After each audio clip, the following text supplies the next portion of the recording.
The first thing you notice is what isn't there. No designer handbag, no luxury SUV waiting at the curb, no entourage announcing her arrival. She steps out of the same modest car she's driven for years, wearing simple clothes that would never turn heads in an upscale shopping district. If you passed her on the street, you might assume she was an ordinary neighbor running errands, but appearances can be remarkably deceptive. Behind that quiet lifestyle is a woman whose net worth is estimated at $35 million. She could afford almost anything modern wealth can buy, yet she deliberately chooses not to display it. And that raises a fascinating question. Why do some of the wealthiest people feel no need to look wealthy at all? Our culture often teaches us to associate success with visible symbols: expensive watches, luxury homes, exotic vacations, and cars that silently announce status before their owners say a word. But psychology tells a more complicated story. Once financial security is achieved, the desire to prove success can actually begin to fade. What replaces it is often something far more valuable: freedom from other people's expectations.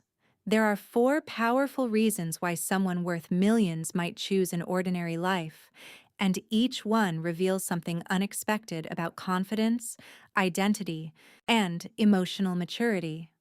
One of the strongest signals of genuine confidence is surprisingly invisible.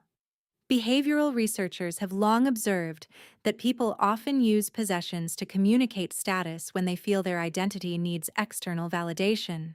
Luxury can become a language, a way of saying, "I've made it." But when a person's sense of worth comes from within rather than from public approval, that language becomes unnecessary. Imagine driving the same reliable car for 15 years while knowing you could replace it with almost any vehicle on the market tomorrow. The decision is no longer about affordability. It's about priorities. This doesn't mean wealthy people reject luxury altogether. Many enjoy beautiful homes, fine craftsmanship, or memorable experiences. The difference is motivation. They're choosing what genuinely improves their lives, not what impresses strangers. And that subtle distinction changes everything. Because when wealth stops being a performance, it becomes a tool, a quiet one, a private one, and perhaps that's the greatest luxury of all. But confidence is only one piece of the puzzle. The next reason reaches much deeper into how people relate to happiness itself. Most people assume that having more naturally leads to wanting more. Yet research in psychology suggests that human beings adapt remarkably quickly to improved circumstances. A new luxury car feels extraordinary until it becomes the car you drive every day. A larger house becomes the new normal. What once seemed like success quietly turns into expectation. Psychologists call this hedonic adaptation. It's one reason lasting happiness proves so difficult to purchase. Some financially successful people recognize this pattern early. Instead of chasing increasingly expensive upgrades, they protect the routines that already bring them peace. The familiar car still gets them where they need to go. Comfortable clothes still serve their purpose. Simplicity removes countless small decisions that consume mental energy. This is more than frugality. It's the deliberate preservation of attention. Every visible display of wealth invites comparison. Admiration from some, envy from others, expectations from nearly everyone. Over time, maintaining an image can become its own invisible burden. Living simply allows a person to move through the world with fewer assumptions attached to them. Conversations become less about possessions and more about ideas. Relationships have a better chance of forming around character instead of status. Many men discover a similar truth later in life. The things that once seemed essential for earning respect gradually lose their importance. What remains valuable are calm mornings, trusted friendships, meaningful work, and the freedom to spend time according to personal values rather than social pressure. And that's where simplicity becomes unexpectedly powerful. It doesn't shrink a person's life, It creates more space for what truly matters. But happiness and simplicity aren't the whole story. There's another reason many wealthy people avoid drawing attention to themselves, and it has less to do with money than with human nature itself.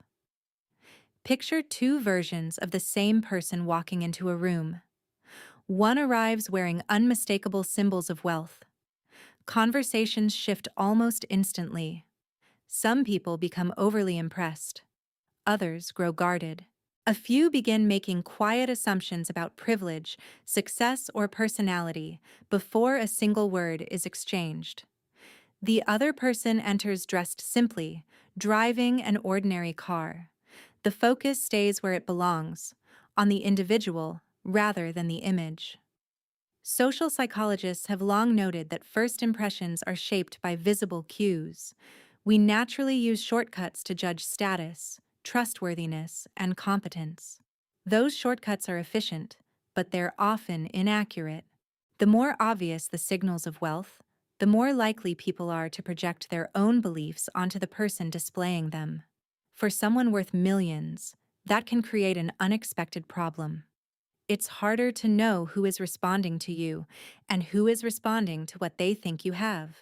That's why many affluent individuals become intentionally private. They understand that discretion can preserve something money cannot buy: authentic relationships. This doesn't mean hiding success out of fear. It means refusing to let success become the most interesting thing about you.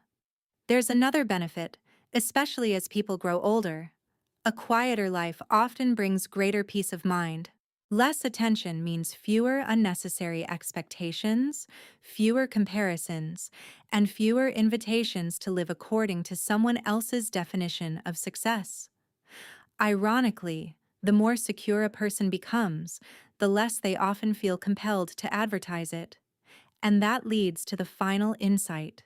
Because beneath the simple clothes and the aging car lies a philosophy that has almost nothing to do with money, and everything to do with how a meaningful life is measured. By the time many people reach their 50s or 60s, they begin asking different questions. Not, how can I earn more? But, what is all of this for? It's a shift that psychologists studying adult development have observed for decades. As people accumulate experience, external achievements often lose some of their emotional power. What rises in importance are autonomy, purpose, close relationships, and the ability to spend one's time freely.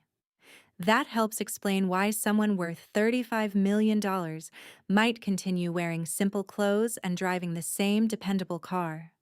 Those choices aren't acts of sacrifice. They're expressions of independence.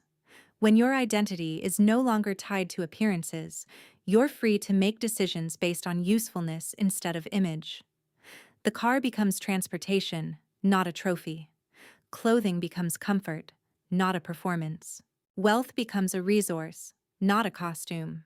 In many ways, this reflects an ancient idea found across cultures. Real abundance is measured not by how much you display, but by how little you need to prove. For men over 40, that lesson carries particular weight. There comes a point when chasing admiration becomes less rewarding than earning self-respect. The confidence built through experience is quieter. It doesn't seek applause because it no longer depends on it. Perhaps that's the paradox hidden behind extraordinary wealth. The people who have the most often discover that the greatest luxury isn't owning more. It's being free from the pressure to appear successful. And once that freedom is found, simplicity no longer looks ordinary. It looks intentional. It looks peaceful. And it may be one of the clearest signs that a person has already won the game. A woman worth $35 million who dresses simply and drives the same car challenges one of society's oldest assumptions, that wealth must be visible to be real. Her lifestyle reminds us that financial success and personal fulfillment don't always look the way advertising tells us they should. Sometimes the greatest expression of confidence is choosing not to compete in the race for attention at all. In the end, the question isn't whether you could afford something more expensive. It's whether it would genuinely make your life richer. Because true wealth isn't measured by the things that turn heads. It's measured by the freedom to live according to your own values, regardless of who is watching.